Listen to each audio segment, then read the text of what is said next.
Good afternoon, everyone. Myself, Dr. Kirti, Assistant Professor, Physiotherapy Department.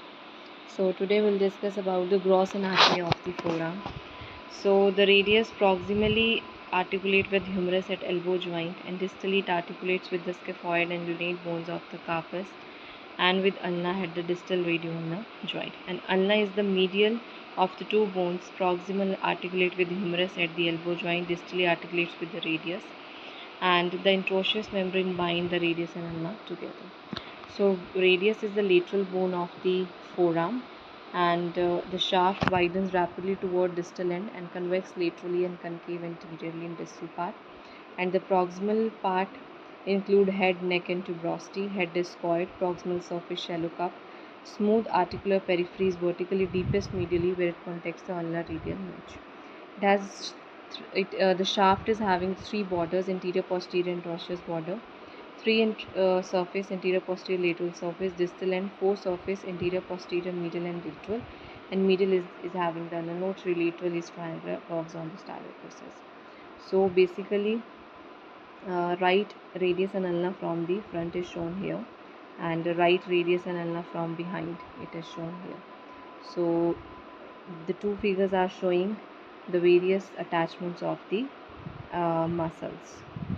So one can see the attachments of the muscles of the different forearm muscles.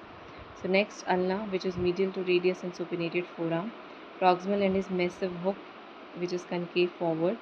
Lateral border is a sharp interosseous crest, and the shaft is triangular but no appreciable double curve. In whole length, it is slightly convex posteriorly. Mediolaterally is sinus. The proximal half has slight lateral concave curvature, distal half a medially concave curvature. The proximal end has large olecranon and coronoid process and trochlear and radial notches, which articulate with humerus and radius. The olecranon is more proximal and is bent forward, and at its summit, and we can say that it has interior, posterior, and medial surface, and interosseous posterior anterior border. Distal end is slightly expanded, has head and styloid process. Head is visible in pronation, and it can be gripped when supinated hand is flexed.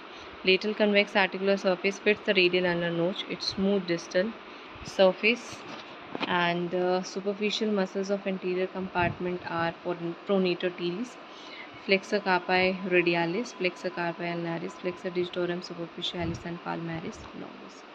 The deep muscles are flexor pollicis longus, flexor digitorum profundus, and pronator quadratus. The superficial muscles of the posterior compartment are extensor carpi radialis longus, extensor digitorum, extensor carpi ulnaris, extensor digiti minimi, brachioradialis, and extensor carpi brevis. And enconeus also lies in the posterior compartment, or it is functionally very different to rest of the muscles in the group, and it helps in the triceps. It helps or it aids triceps in extension of the elbow joint. There are some deep muscles of the posterior compartment like supinator, abductor pollicis longus, extensor pollicis longus, extensor indicis, extensor pollicis brevis. Thank you.